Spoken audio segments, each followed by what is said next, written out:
Vamos dar continuidade ao assunto, né, de introdução à biologia.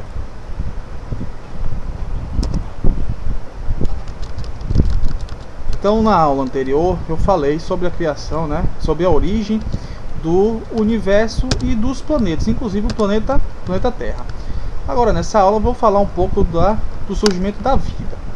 Então, existe também três teorias sobre o surgimento da vida na Terra, certo? A teoria da panspermia, a teoria criacionista e a teoria evolucionista. A teoria panspermica também é conhecida como a hipótese autotrófica, e a teoria evolucionista também é conhecida como a hipótese heterotrófica. Então, antes de falar dessas teorias, eu vou falar um pouco do que é vida. Então, vida é tudo aquilo que possui metabolismo, certo? Professor, mas eu não me recordo o que é metabolismo. Então, metabolismo, gente, são funções vitais a qualquer ser vivo. Então, todo organismo vivo, ele tem algumas funções vitais, ele gera algum tipo de metabolismo. E essas funções vitais que todo organismo precisa conter, né, respirar, alimentar e reproduzir. Caso qualquer ser ele não faça pelo menos uma dessas três, ele não é considerado vida. Segundo essa teoria, é aceita pela maior parte da comunidade científica, mas para alguns autores, né, vida basta ter célula. Então basta ter célula que é considerada vida. Mas isso aqui é um conceito mais amplo de vida. Eu trouxe para vocês, né, um conceito mais amplo de vida. Então a teoria panspermica, a hipótese autotrófica, foi defendida principalmente por esses dois autores aqui, o Thompson e o Cevantes. Então esses dois autores, ele defendia, né, que as bactérias foram os primeiros seres vivos a surgirem, a habitarem o planeta. Só que essas bactérias não surgiram no planeta Terra, eles vieram, né, através dos meteoritos, ou seja, através do espaço, do ambiente cósmico até a Terra. Então, antigamente, a quantidade de meteoros e meteoritos que atingiam a Terra era imensamente grande. E as bactérias vieram transportadas por esses meteoritos, certo? Ô professor, mas as bactérias conseguem suportar temperaturas altas? O meteorito, como atinge na Terra, não vem a temperaturas altas? Sim. Mas existem algumas bactérias, inclusive em águas termais, né, que conseguem sobreviver a temperaturas altíssimas, a temperaturas, então, que outros organismos não conseguem viver, acima de 100 graus, certo? Então, essas bactérias que vivem nessas águas termais seria, então, para esses autores, um parente próximo dessas bactérias que vieram nos meteoritos. E essas bactérias são seres autotróficos, ou seja, essas bactérias que vieram de outro planeta, inclusive essas bactérias também que vivem nesses ambientes termais, são seres autotróficos, aqueles capazes de produzir o seu próprio alimento. Então, já na teoria criacionista, diz, né, que Deus criou tudo e todos, inclusive, né, a vida, certo? Aí vem a teoria evolucionista, que é a teoria mais aceita até hoje. Na teoria evolucionista, que é a teoria da hipótese heterotrófica, fala, né, que a Terra, né, surgiu há 3,5 bilhões de anos atrás, e que o primeiro ser vivo ele surgiu há cerca de 1 bilhão de anos atrás. E essa teoria foi muito defendida por dois principais teóricos, que foi Hoppari e Haldane.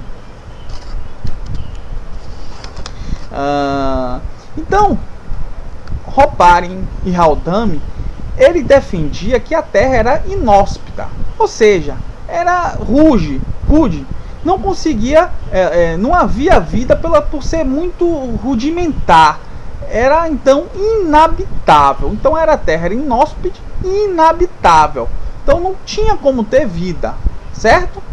As condições ambientais era muito rudimentar, certo? Então, professor, de rudimentar de que forma? né, as temperaturas eram elevadas, as erupções vulcânicas eram constantes, então existia muitos vulcões naquela época. E um outro fator importante, que não existia camada de ozônio, então as radiações ultravioletas, né, o Sol castigava muito o planeta Terra. Disso tinha excessivas tempestades de raios, então por todos esses motivos a Terra era inabitável. Então, com o tempo, né, os vulcões, então acreditava-se que os vulcões, a atmosfera do planeta Terra estava invertida. Em vez de estar na parte de cima, em vez de estar na atmosfera, estava contido, estava preso abaixo da Terra, né, estava contido no manto. Então a atmosfera, acredita-se que a atmosfera estava contida no manto. E com as erupções vulcânicas, esses gases contidos no manto foram sendo expelidos pelos vulcões. Eles foram expelidos pelos vulcões e formou a primeira atmosfera antiga. Então a primeira atmosfera antiga surgiu com as erupções vulcânicas, certo? E quais eram os gases compostos, os principais gases que compunham essa atmosfera antiga? Era o vapor d'água, o gás metano e a amônia.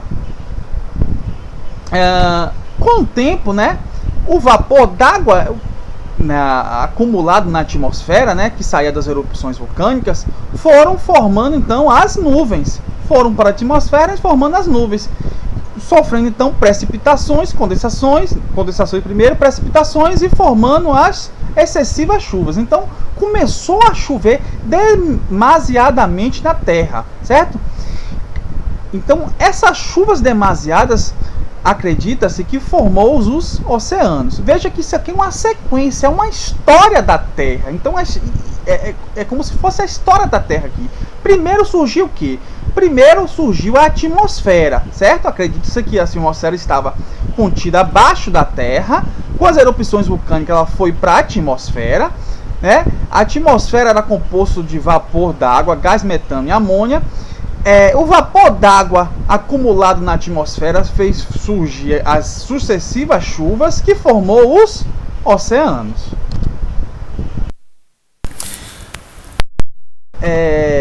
E aí vem a teoria, a teoria, né, do surgimento da vida, né?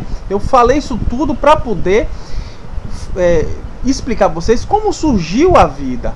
Então, nos oceanos, certo? O surgimento com os oceanos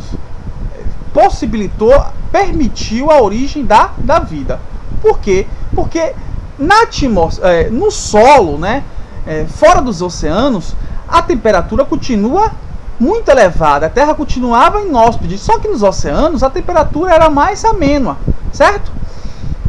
Então, nesse ambiente, nesses oceanos, foram formando, as moléculas orgânicas foram se unindo. Essas moléculas orgânicas elas foram se unindo e formando então os primeiros aminoácidos. E esses aminoácidos foram formando as proteínas.